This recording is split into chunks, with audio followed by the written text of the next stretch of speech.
Let's talk briefly about this entire dust-up with Meryl Streep and the Golden Globes and President-elect Donald.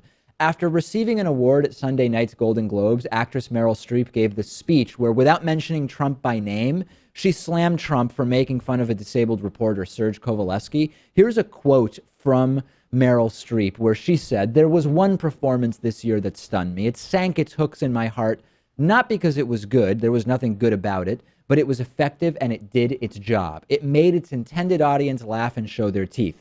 It was that moment when the person asking to sit in the most respected seat in our country imitated a disabled reporter, someone he outranked in privilege, power, and the capacity to fight back. It kind of broke my heart when I saw it, and I still can't get it out of my head because it wasn't in a movie, it was in real life." What was Meryl Streep referring to? She was referring to this when Donald Trump mocked a disabled reporter. Take a look.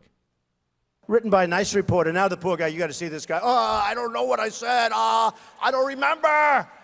He's going like, I don't remember. Oh, maybe that's what I said. This is 14 years ago. They didn't do a retraction. That reporter he is talking about is Serge Kovaleski, who now works for the New York Times. As you can see right there, he suffers from a chronic condition that impairs movement of his arms. Right.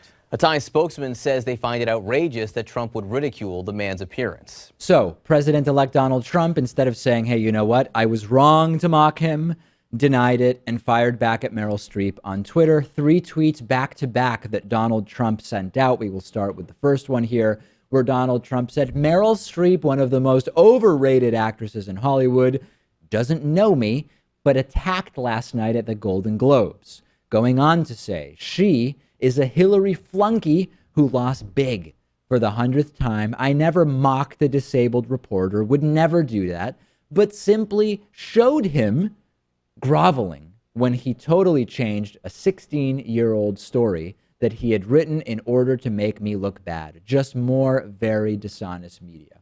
There's so many layers to this, guys. Number one, Trump is triggered so easily, right? If Trump is triggered this easily by Meryl Streep at an awards show, how on earth can he handle being president? It's laughable. But there's another issue here, which is there's no doubt to me that Donald Trump mocked a disabled reporter in a way that mimicked his disability.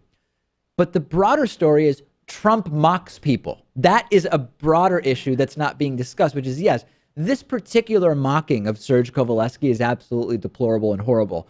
But shouldn't we also be concerned more generally about the president-elect or someone who at the time wanted to be president just mocking people at all? And good luck, no Trumpists care about that. That's fine at this point. Yeah, I think he would do best just to stay out of the spat. I mean, if you look back at some of the more harmful, offensive things he said on the campaign trail, things like Mexico is sending rapists and criminals, he can kind of backtrack and say, oh, well, I was talking about the Mexican government. Right. This is an open and shut case. I mean, there's no defending this. And there's one other aspect of this, Rachel, that I think is really notable here, which is he attacked Meryl Streep initially because she's not a good actress. And that's what's also another thing that is not being discussed that much, which is Trump couldn't just go back at her about the allegation she made about the mocking. He had to start by saying she's a bad actress, even though in 2015 he actually said good things about her. Trump can't combat someone verbally without attacking them on a personal level. He can't just go after what they said. Yeah, it's a very childish way of interacting and arguing. But you also know that you must be doing something a little bit wrong if Joe Scarborough is saying, stop tweeting. Yeah, right. When Joe Scarborough lets you know you may want to ease up on the tweets, you know you're doing something wrong, because Joe Scarborough, not exactly the representative of restraint when it comes to social media. But 10 days before the inauguration. And what's Donald Trump doing? Well, I guess it was 11 days yesterday when he did this. He's fighting with Meryl Streep on Twitter. That's what the president-elect is doing.